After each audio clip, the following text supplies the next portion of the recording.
Hey guys, welcome back to our YouTube channel WebToTech. Today in this video, I am going to show you how to add credit card to your Uber Eats account. So for this, open any web browser available on your device. I am going on with Google Chrome. Now go to your search bar, then type in www.ubereats.com, then press on enter. With this, you'll be taken to official website of Uber Eats.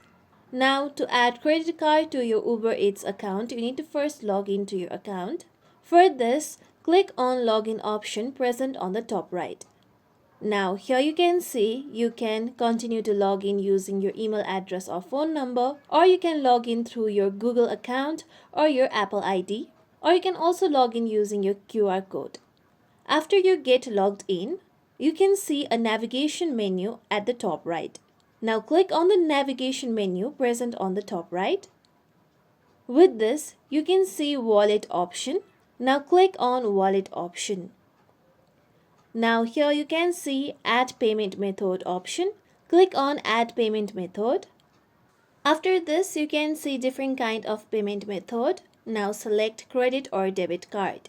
Now after you do so, you need to enter your details regarding your credit card. First, you need to click on the credit card number box, then enter the number of your credit card.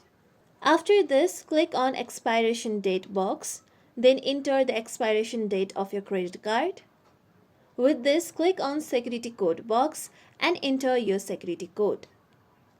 After you do so, click on the country box and then select your country. After you select the country, you need to add the zip code of your country. So enter the zip code of your country. After this, you can add nickname to your credit card. You can click on the nickname box and enter the nickname that will be shown.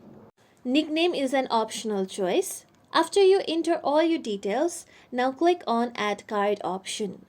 With this, your credit card will be added to your Uber Eats account. Now you can easily pay with your credit card on Uber Eats. This is how we can add credit card to your Uber Eats account. Hope this tutorial was helpful to you all. If you like today's tutorial, make sure you like, share, subscribe to our YouTube channel for more tutorials like this. Thank you for watching.